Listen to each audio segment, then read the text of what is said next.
తమిళ ఇది చూడండి, రాధికా ట్రేడర్స్ దైగాం. ఇది ఎక్కడ? రాధికా ట్రేడర్స్ దైగాం. లైసెన్స్ లేని వ్యక్తులు ఫర్టిలైజర్ షాప్ నడపచ్చా? దైగాం దందాని ఈ వీడియో నేను మాట్లాడుతున్నా. వాస్తవానికి అనుమతులు ఒకరి మీద ఉంటాయి, నడిపించేది వారొకరు. ఇప్పుడు ఎగ్జాంపుల్ నేను చెప్తా. నేను ఎంబీబీఎస్ చదివి డాక్టర్ అనుకో, నా ఫ్రెండ్ని వెళ్ళి సూది కూర్చోరంటే కూర్చుతాడా? గట్లనే పరిస్థితి. సర్టిఫికేట్ నాది, నేను డాక్టర్, చదువుకున్నది నేను షాప్ని నడిపించాలి. కానీ షాప్ని నడిపించేది ఎవరు? వేరే వాళ్ళు నడిపిస్తారట. ఆర్టీఐలో వచ్చిన ఆధారంగా మాట్లాడే ప్రయత్నం చేస్తాం మిత్రులారా. ఆర్టీఐలో వచ్చిన ఆధారంగా ఇది మిత్రులారా, అసలు ఇది విషయం. ఆర్టీఐలో వచ్చిన సమాచారం. దుకాణంలో పేర్లు రాధిక ఫెర్టిలైజర్స్. ఓకే అన్న, కొంచెం బయట జూమ్ చేస్తాం. ఓకే, దుకాణం పేరు రాధిక ఫెర్టిలైజర్ ట్రేడర్స్. ఇక విత్తన దుకాణం వివరాలు అంటే విత్తనాలు అమ్మే అతని పేరు ఏంటంటే ఏలకరి బాబాయ్ అట. ఆయన నంబర్ 9177430676 నంబర్ ఉంది. ఫర్టిలైజర్ దుకాణం వివరాలు ఎవరి మీద ఉన్నాయి? కోంపరి శైలజ మీద ఉన్నాయి. ఇక్కడ ఉంది స్పెల్లింగ్. ఇది పుర్ర మంద దుకాణం వివరాలు కూడా ఇక్కడ చూడండి, జూమ్ చేస్తున్నా. కోంపరి శైలజ అని పేరు ఉంది. ఈ షాప్ని నడిపించేది ఎవరంటే ఇతను నడిపిస్తాడు. ఎవరు? ఏలకరి బాబాజీ. ఇక ఈయనేమన్నా బాగా చదువుకున్న వ్యక్తి అంటే కాదు. అంటే మందుల పైన అవగాహన ఉందంటే అది కుళ్ళేది. మనం లైవ్లో మాట్లాడదాం ఒకసారి ఖచ్చితంగా. ఈ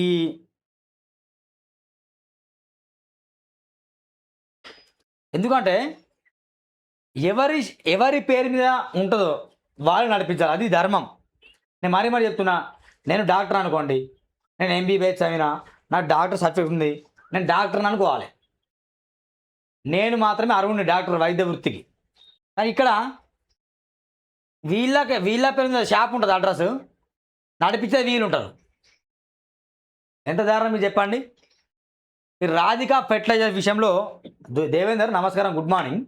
గుడ్ మార్నింగ్. లైవ్లో కాల్ చేసిన ఏంది విషయం? ఏది విత్తన ఇది వివరాలేమో ఎల్కరి బాబాయ్ పేరు మీద ఉంది.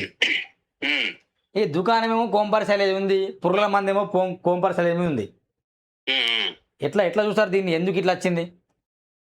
ఇక్కడ చూసుకుంటే అధికారుల నిర్లక్ష్యం క్లియర్ గా ఏర్పడుతుంది. ఇక్కడ జిల్లా వ్యవసాయ అధికారి ఏమంటాడు కదా అంటే, మేము ఎంక్వైరీ చేస్తున్నాం, మాకు వేరే పనులు ఉన్నాయి, ఇది ఒకటే పని కాదు కదా అని చెప్పేసి 2 నెలలు అవుతుంది. నేను కంప్లైంట్ చేసి 2 నెలలు అవుతుంది. 2 నెలల నుంచి వెళ్ళి వీళ్ళకి ఎంక్వైరీ చేయడానికి టైం దొరకడం లేదు. వీళ్ళు ఇప్పుడు ఎంత నష్టం జరుగుతుందంటే, ఈ ఎలకర్ బావాజీ అనే ఫ్యామిలీ అందరి మీద ఈ రైస్ దందా, ఈ బెల్లం దందా, గడ్డి మందు అమ్మడం, రైతుల విత్తనాలు అమ్మడం, వీటన్నిటి మీద కేసులు ఉన్నాయి వాళ్ళ మీద. ఓకే, ఇవన్నీ కేసులు అయినా కూడా వీళ్ళ చేతిలో ఇప్పుడు ఈ ఫెర్టిలైజర్ షాప్ అనేది ఇది నడుస్తుంది. దీని మీద యాక్షన్ తీసుకోవడానికి వాళ్ళకి టైం లేదు. అంటే నాకు తెలిసి ఏమన్నా డిఏ ఒక నెల ముడుపులు ముడతాయా? ఇక్కడనే మనం అర్థం చేసుకోవాల్సింది ఏంటంటే, క్లియర్ గా ప్రభుత్వ అధికారులందరికీ వీళ్ళ దగ్గర నుంచి ముడుపులు వెళ్తున్నాయి. వీళ్ళు చేసే దందా ఏమో చిన్నది, వీళ్ళకు కోటాను కోట్ల డబ్బులు.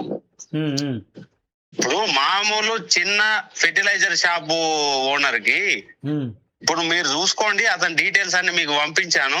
ఇక్కడ ఇప్పుడు విత్తన దుకాణం వివరాలేమో ఎలకరి బాబాయ్ పేరు ఉంది, ఫెర్టిలైజర్ దుకాణం వివరాలేమో కోంపార్ శైలజ ఉంది, పురుగుల మందుల దుకాణం కూడా కోంపార్ శైలజ పేరు మీద ఉంది. అవును, ఎక్కడ కూడా ప్రొపరేటర్ పర్సన్ అంటే ఎలకరి బాబాయ్ పేరు ఉంది 3 చోట్ల కూడా. అవును, అంటే లైసెన్స్ వీళ్ళ పేరు మీద ఉంది. అవును, నడిపించేది ఇదేనా? అవునవును. ఎవరైనా స్థానికులు అడిగితే ఏమంటారు వాళ్ళు? అసలు స్థానికులు అడిగితే మీకు అదన్నీ అవసరం లేదని చెప్పేసి బెదిరిస్తున్నారు. ఇప్పుడు ఈ రైతుల దగ్గర ఎంత మోసం అంటే, అతను బిల్లు చిట్టు మీద రాసే అమౌంట్ వేరు, వీళ్ళు తీసుకునే అమౌంట్ వేరు. ఓకే, ఇప్పుడు 1400 ఒక మందు డబ్బాకు ఉంటే, పురుగుల మందు డబ్బాకు ఉంటే 1800 తీసుకుంటారు వీళ్ళు.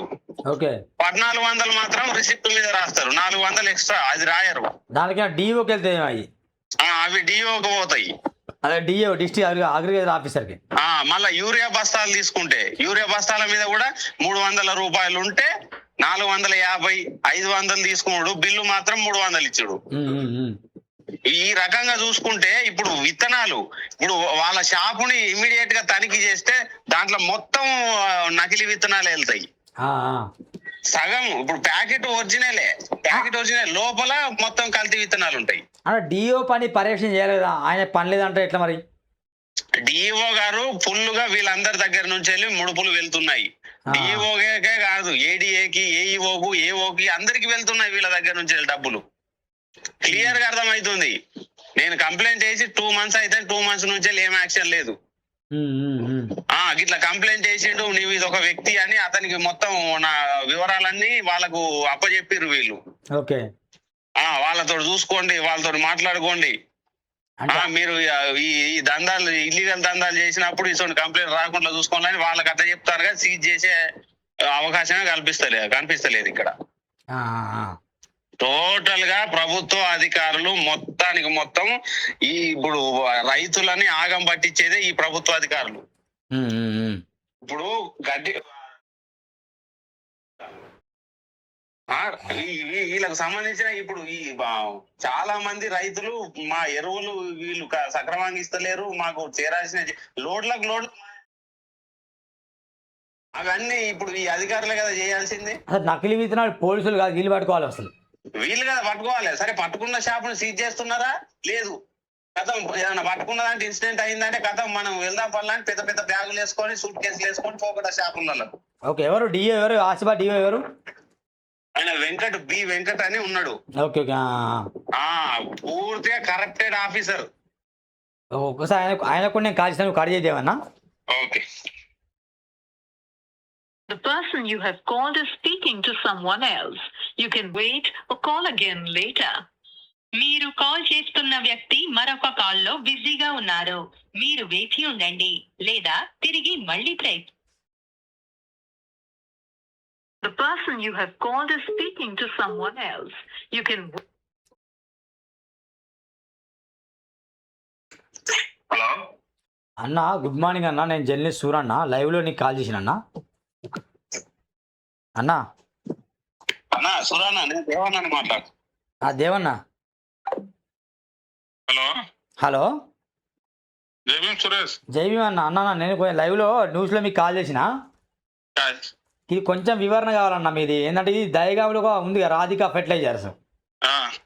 ఆ విషయంలో మరి లైసెన్స్ ఒకరి పేరు మీద ఉంది, ఎవరు ఎల్కరి బాబాయ్ నడిపిస్తాడు, కోంపల్సరీ ఓనరు. అట్లా నడిపించచ్చు అన్న చట్టంలో? ఏది అట్లా షాపులు నడిపించచ్చు అట్లా అంటున్నా. షాపులు నడిపించదు చట్టపరంగా. అట్లా దాని ప్రకారం మేము ఎవరి మీద లో ఇచ్చిందేమో దాన్ని చూస్తున్నాం, కానీ అక్కడ ఎవరు ఉన్నారని చెప్పేసి మేమైతే చూస్తాం. చెప్పు ఒకసారి ప్లీజ్ అన్న. కొంచెం ఆరోపణలు వస్తున్నాయి మీ మీద. మీరు మంచోళ్ళని నేను చెప్తున్నా, మీరు చెడు అంటే మీరు చాలా మంచోళ్ళు. ఆ షాపుని ఏం ఇమీడియట్ గా సీజ్ చేయండి అన్న. సరే ఇమీడియట్ గా. ఓకేనా? ఇవి లైవ్ లో మీరు మాట్లాడిన మాట రికార్డ్ అయింది కాబట్టి ఖచ్చితంగా సీజ్ చేయండి, సరిపోతుంది. అట్లా సీజ్ చేస్తే నేను బోర్కుడు వెంకట్ సార్ మంచి పని చేసిండు, చాలా మంచి అధికారం అని చెప్పి నేనే మీ మీద పాలాభిషేకం చేస్తా. సరే ఓకే అండి సార్, ప్లీజ్. రిక్వెస్ట్ చేస్తున్నా sir. Right sir. Right sir.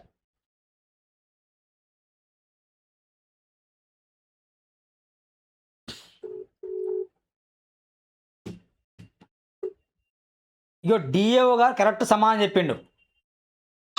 నేను రిక్వెస్ట్ చేసిన సార్, మీరు మంచుల షాప్ని సీజ్ చేస్తే లీటర్ పాలతోని పాలాభిషేకం చేస్తామని చెప్పిన. చేద్దామా పాలాభిషేకం? ఖచ్చితంగా చేయాల్సిందే కదా, రైతులకు మంచి జరిగితే చేయకుంటే ఏం చేస్తాం? అదే నేను ఆయన ఒప్పుకున్నాడు క్లియర్గా. లేదు మేము షాప్లో ఎవరున్నా మేమే చూడాం కదా, మరి ఎవరైతే లైసెన్స్ ఉందో వాళ్ళే నడిపించాలని ఆయన కూడా చెప్తాడు. మరి అదే కదా మేము మొత్తుకునేది కూడా. ఇప్పటికే చాలా మంది రైతులు విత్తనాలు కొనుక్కున్నారు, పురుగుల మందులు కొనుక్కున్నారు. ఇప్పటికే చాలా నష్టం జరిగింది. ఇప్పుడు నేను ఏమంటున్నా అంటే, ఆయన షాప్ సీజ్ చేస్తే పాలాభిషేకం చేసి డిఏఓకు నెల ముడతలేదు, మేము ఏదో అనవసరంగా మేము చెప్పాలి. ఆయన షాప్ సీజ్ చేసిండు అనుకో, పాలాభిషేకం చేస్తాం. సీజ్ చేయలేదనుకో, ఇదే డిఏఓ గారు అమ్ముడు పోయిండు, ప్రతి ఇక షాప్ డబ్బులు అట్లా కూడా చెప్పాలి. ఇదే ఇదే ఎలకరి బావాజీ అనే వ్యక్తి ఇప్పుడు 5 ఎకరాల 30 గుంటల భూమిని కబ్జా చేసిండు, మళ్ళా కబ్జా ఇల్లీగల్ పట్టా చేసుకున్నాడు. దాని వివరాలు కూడా మీకు పంపించాను, ఆ బాధితుల నెంబర్లు కూడా పంపించాను. ఒకసారి ఆ నెంబర్లకు కాల్ చేసి మీరు వివరాన్ని అడగండి, చెప్తారు. ఇప్పుడు పంపించావు లైవ్ లో పంపించాను, చూడండి. మహేందర్ అని ఉంటాడు, మహేందర్ గిరీష్ అని ఉంటారు. లైవ్ లో వాళ్ళు లేపుతారా, ఫోన్ లేపుతారా? లేపుతారు. దుర్గం మహేందర్ కదా? అవును. ఒక్కసారి మనం దుర్గం మహేందర్తో మాట్లాడదాం. ఎందుకు ఈ కబ్జాలు ఎందుకు జరుగుతున్నాయి, దహేగాంలో ఎందుకు జరుగుతాయి? అటు చిలివేరు బ్రదర్స్ వాళ్ళు స్కాములు, చిలివేరు బ్రదర్స్ పెంచిన ఈ బావాజీని పెంచిందే చిలివేరు బ్రదర్స్. ఓకే, వాళ్ళు కబ్జాలు చేసుడు, వీళ్ళు ఆ భూములను కొనుక్కున్నాడు. ఓకే, దైగాంలో వాళ్ళ కింద వాళ్ళ నీడల బతికిన వాళ్ళు వీళ్ళందరూ. కమలాకర్ ఏమన్నా అంటే కమలాకర్ కోపం వస్తావు రాదో కానీ ఈ బావాజీ అనేట ఆయనకు వస్తుంది. అంత దారుణం. ఒక్కసారి వాళ్ళతో మాట్లాడే మహేందర్తో, వాళ్ళ వీళ్ళ స్థలం కబ్జా నువ్వు కట్ చేస్తే నేను వాళ్ళతో మాట్లాడతా. Okay, right.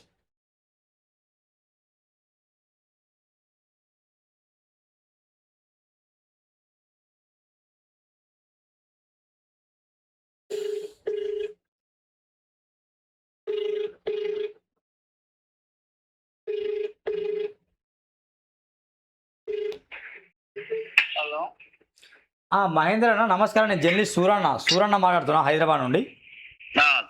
ఇది మీ భూమి కూడా కబ్జా గురైన తెలిసింది, నిజమా? అవును, లేకుంటే దేవేందర్ అబద్ధం చెప్తాడా? లేదు సార్, నిజమే. ఎవరు కబ్జా చేసిన వ్యక్తి పేరేంటి? కబ్జా చేసిన వ్యక్తి పేరు కబ్జా కాదు సార్, పట్టా అనేదే మార్పిడి చేసిండ్రు. పట్టాదారుని తీసుకెళ్లి భూమి కొలుస్తేనే మీకు భూమి వస్తుందని చెప్పి సర్వే చేయించి మాకు తెలియకుండానే మా భూమిని సర్వే చేయించి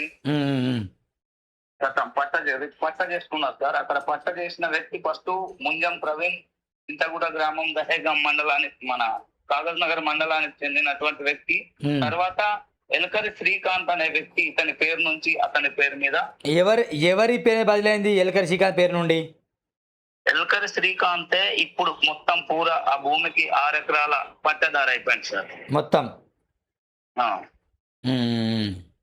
ఇక్కడ మరి ఇంత కబ్జా మరి స్థానిక ఎంఆర్ఓకి చెప్పారా లేదా? మరి స్థానిక ఎంఆర్ఓ గారికి కూడా 396/3 సర్వే నంబరు 5 ఎకరాల 30 గుంటల భూమిని సర్వే చేసింది. సర్వే చేయక ముందు ఇట్లా పట్ట జరిగింది సార్, ఇది చేయలేదంటే మాకు పట్టదారు వచ్చి సంతకం పెట్టినప్పుడు నేను ఎవరి బాధ్యతలకు చెప్పవలసిన అవసరం లేదు, నేను చెప్పను కూడా. మాకు అవసరం ఏమున్నది? పట్టదారు వచ్చి సంతకం పెడితే పట్టదారి అమ్మడానికి రెడీ ఉన్నాగా అడగడానికి మీరెవరు అని మాట్లాడింది సార్ ఎంఆర్ఓ మునవి షరీఫ్. స్థానిక ఎంఆర్ఓ గారు అట్లా మాట్లాడితే మళ్ళీ ఇంకో సర్వే నంబర్ కూడా స్నాట్ బుక్ చేసిండ్రు పట్టా చేయడానికి.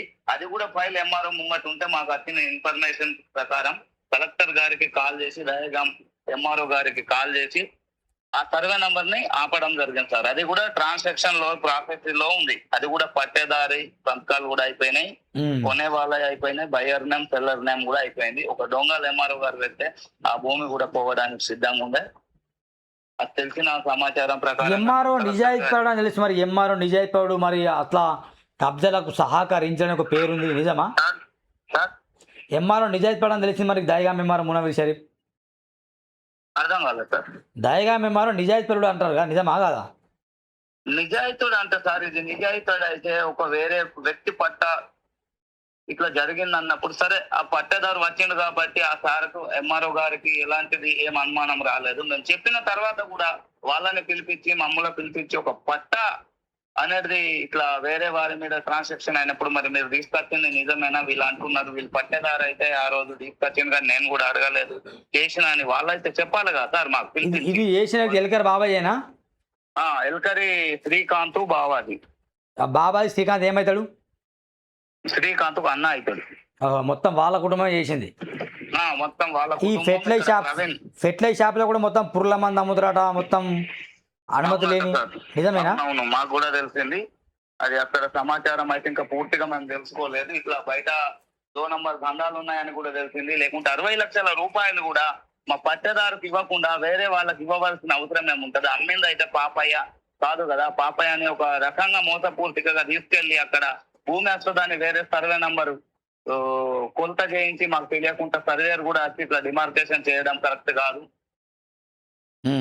Okay okay right right. మాకు నోటీసులు ఇచ్చి ఒక పట్టేదారు కూడా డిమార్కేషన్ అప్లయన్స్ పిటిషన్ కట్టినప్పుడే దానికి వచ్చి పూర్తి క్షేత్రస్థాయిలో పక్క పట్టదారులకు మరియు దాని పక్క కొంత ఉన్న బౌండరీస్ కొలిసి వాళ్ళకు పట్టేదారు ఏమన్నా ఇష్యూలు ఉంటే దీనికి పంచనామా కాపీ కూడా ఇవ్వాలి. దీనికి వచ్చిన ఈ రోజు మేము కొలతకు వస్తే ఎంఆర్ఓ గారు పంపిస్తే ఈ నంబర్ వీళ్ళది ట్రాన్సాక్షన్ నంబర్ ఇది, మేము దీని ప్రకారంగా మేము కొలత చేసినాం, ఈ రోజు ఈయన ఇంత తప్పింది ఇంత వెళ్ళిందని మాకు రాసి ఇవ్వాలి కదా సార్. అతడు ఒక డిప్రెషన్ లో ఉన్నాడు. ఎవరు ఈయన పట్టేదారుకు కరెక్ట్ గా మైండ్ ఉండదు సార్. ఆయన అమాయకుడు.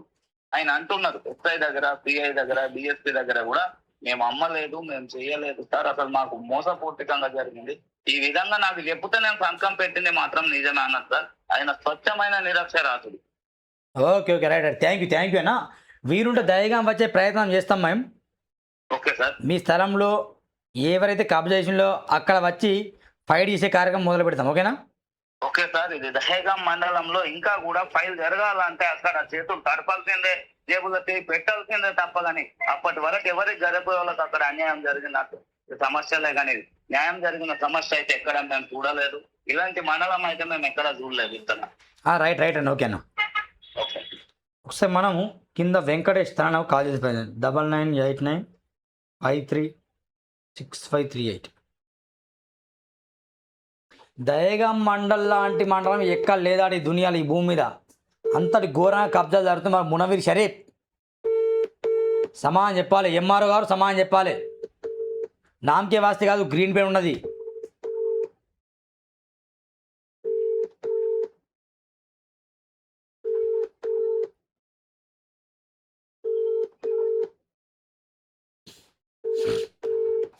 ఒకవైపేమో లైసెన్స్ పేరు కోంపరి శైలజ ఉంటాయి, అంటే రాధికా ట్రేడర్స్. పుర్ల మంది వాళ్ళే అమ్మాలి, విత్తనాలు వాళ్ళే అమ్మాలి, అందరు వాళ్ళే అమ్మాలి.